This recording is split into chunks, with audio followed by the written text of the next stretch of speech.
I once knew a fellow called Arthur McBride, and his pleasure was a walking down by the seaside, a walking, a talking of you and the tide. Though the weather was pleasant and charming, so happy and gallant, we went on our tramp. We met Sergeant Harper and Corporal Graham, and the bonny little drummer who roused up the camp with his road-a-dow-dow in the morning. What ho, my good fellows, the sergeant did cry. The same to you, sergeant, we made to reply. There was nothing more said, and we made to pass by, all on that bright summer's morning. What ho, my good fellows, if you would enlist 10 guineas in gold, I would slap in your fist, and the crown in the bargain, to kick up the dust and to drink the king's health in the morning. Oh no, my good sergeant, we are not for sale. Though we're fond of our country, your bribes won't avail. Though we're fond of our country, we care not to sail, for we are the boys of the morning. And if we were stupid and took your advance, it's right bloody slender would be our poor chance. For you wouldn't scruple to send us to France, where we would get shot without warning.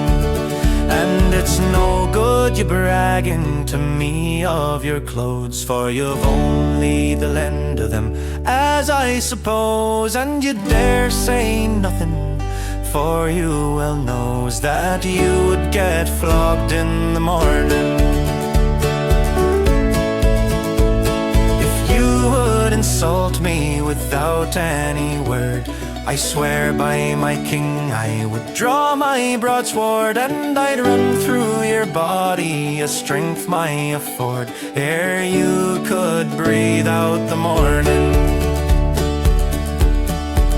Oh, we laid the little drummer as flat as a shoe. We made a football of his road-a-dow-do.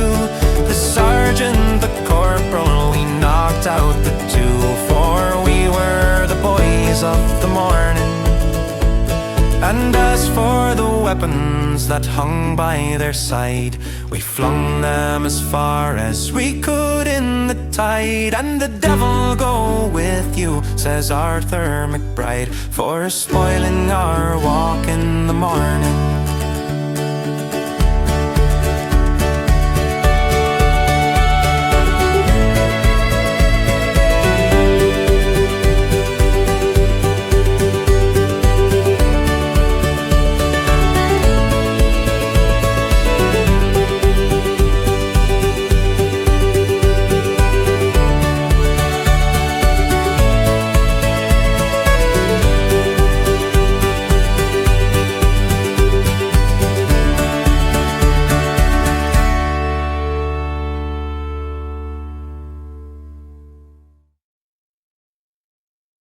In the merry month of June, when first from home I started and left the girls alone, sad and broken-hearted, shook hands with father dear, kissed my darling mother, drank a pint of beer, my tears and grief to smother, then off to reap the corn and leave where I was born. I cut a stout blackthorn to banish ghosts or goblins, with a pair of brand new brogues I rattled o'er the bogs. Sure, I frightened all the dogs on the rocky road to Dublin, for it is the rocky road. Here's the road to Dublin, here's the rocky road, now fire away to Dublin. The steam coach was at hand, the driver said he'd cheap ones, but sure the luggage van was too much for my halfpence. For England I was bound, it would never do to balk it, for every step of the road, bedad, says I'll walk it. I did not sign or moan until I saw Athlone, a pain in my shin bone, setting my heart a-bubbling, and fearing the big cannon, looking o'er the Shannon, I very quickly ran on the rocky road to Dublin, for it is the rocky road. Here's here's the road to Dublin. Here's the rocky road, now fire away to Dublin. In Mullingar that night I rested, limbs so weary. Started by daylight with spirits light and airy. Took a drop of the pure to keep my struts from sinking. That so is an Irishman's cure whenever he's troubled with thinking. To see the lasses smile, laughing all the while at me comical style, set my heart a bubbling. They asked if I was hired, the wages I required, until I was almost tired of the rocky road to Dublin. For it is the rocky road, here's the road to Dublin. Here's the rocky road, now fire away to Dublin. In Dublin next arrived, I thought it was a pity to be so soon deprived of a view of that fine city. 'Twas then I took a stroll all among the quality. My bundle then was stole in a neat locality. Something crossed my mind, thinks I looked behind. No bundle could I find, upon my stick a wobbling. Inquiring for the rogue, they said my Connaught brogue wasn't much in vogue on the rocky road to Dublin. For it is the rocky road, here's the road to Dublin. Here's the rocky road, now fire away to Dublin. A coachman raised his hand, as if myself was wanting. I went up to a stand, full of cars for jaunting. Step up, my boy, says he, that I will with pleasure. And to the strawberry beds, I drive you at your leisure. A strawberry bed, says I, faith it would be too high. On one of straw I lie, and the berries won't be troubling. He drove me out as far upon an outside car. Faith, such a jolting never was on the rocky road to Dublin. For it is the rocky road, here's the road to Dublin. Here's the rocky road, now fire away to Dublin. I soon got out of that, my spirits never failing. I landed on the quays just as the ship was sailing. The captain at me roared, swore that no room had he. But when I leaped on board, they a cabin found for Paddy. Down among the pigs I played some rummy rigs, danced some hearty jigs with the water round me bubbling. But when off Holyhead I wished that I was dead, or safely put in bed on the rocky road to Dublin. For it is the rocky road, here's the road to Dublin. Here's the rocky road, now fire away to Dublin. The boys in Liverpool, when in the dock I landed, called myself a fool, I could no longer stand it. My blood began to boil, my temper I was losing, and poor old Erin's Isle, they all began abusing. Hoorah, my boy, says I, my shillery I let fly. Some Galway boys were by, they saw I was a hobbling. Then with the loud hurrah, they joined me in the fray. For Wallach clear the way for the rocky road to Dublin. For it is the rocky road, here's the road to Dublin. Here's the rocky road, now fire away to Dublin. For it is the rocky road, here's the road to Dublin. Here's the rocky road, now fire away to Dublin. For it is the rocky road, here's the road to Dublin. Here's the rocky road, now fire away to Dublin.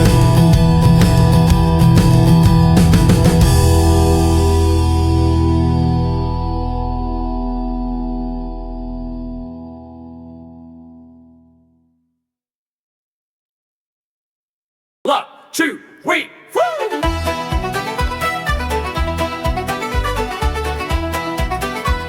It's funny Sunday, ho!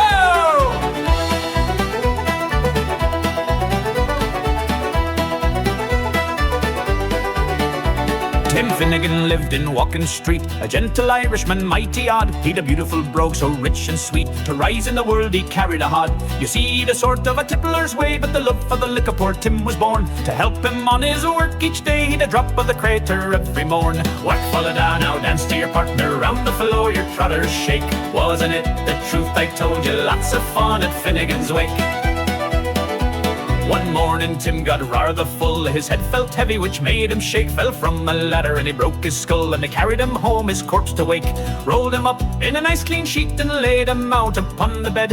A gallon of whiskey at his feet and a barrel of porter at his head. Whack full of da, now dance to your partner, round the floor your trotters shake. Wasn't it the truth I told you? Lots of fun at Finnegan's wake. His friends assembled at the wake, and Mrs. Finnegan called for lunch. First she brought in tea and cake, then pipes, tobacco and a whiskey punch. Biddy O'Brien began to cry, such a nice clean corpse did you ever see? Tim of Orning, why did you die? Will you hold your gob, said Paddy McGee. Whack for the da, now dance to your partner, round the floor your trotters shake. Wasn't it the truth I told you? Lots of fun at Finnegan's wake.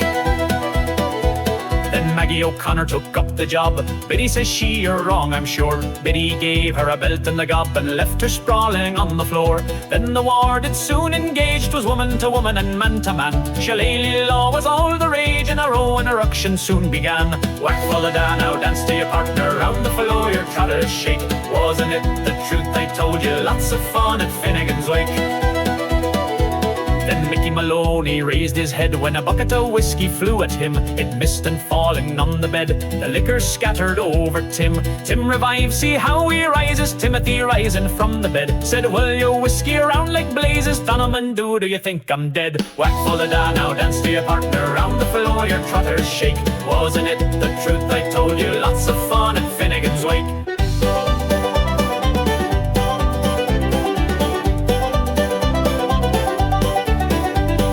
Tim's alive, the wake was stunned, they clapped and cheered to see their friend. He swore off ladders, hods and rum, but soon he was as drunk as sin. They helped poor Tim up on the floor, he swore he'd cheat the grave once more. They laughed and cheered to hear him roar, I'll dance this tune forevermore. Whack full of da, now dance to your partner, round the floor your trotters shake. Wasn't it the truth I told you? Lots of fun at Finnegan's wake. Whack full of da, now dance to your partner, round the floor your trotters shake. Wasn't it the truth I told you? Lots of fun at Finnegan's wake. In the town of Athy, one Jeremy Lanigan battered away till he hadn't a pound. His father died and made him a man again, left him a farm and 10 acres of ground. He gave a grand party for friends and relations who didn't forget him when come to the wall. And if you but listen, I'll make your eyes glisten of the rows and the ructions of Lanigan's ball.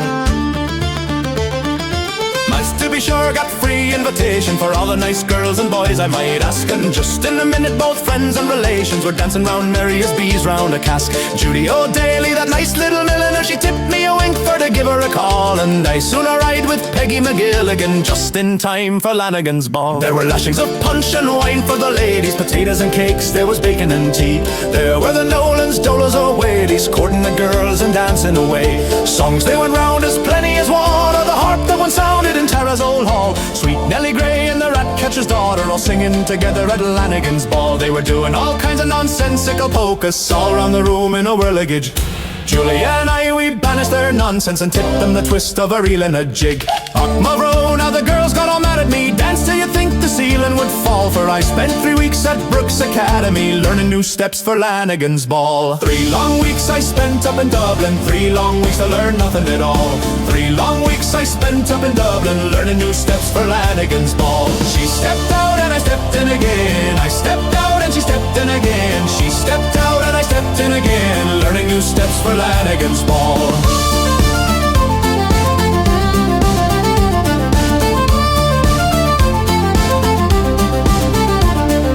Boys were all merry and the girls they were hardy, and danced all around in couples and groups, till an accident happened. Young Terence McCarthy put his right leg through Miss Finnerty's hoops. Poor creature fainted and cried me a murder, called for the brothers and gathered them all.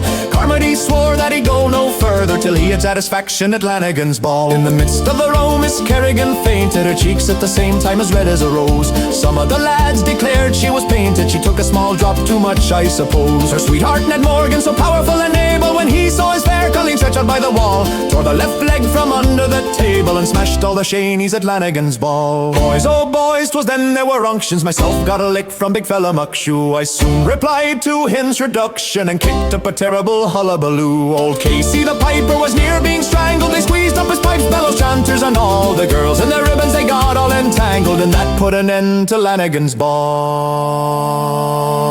3 long weeks I spent spent up in Dublin, 3 long weeks to learn nothing at all. 3 long weeks I spent up in Dublin, learning new steps for Lanigan's ball. She stepped out and I stepped in again, I stepped out and she stepped in again. She stepped out and I stepped in again, learning new steps for Lanigan's ball.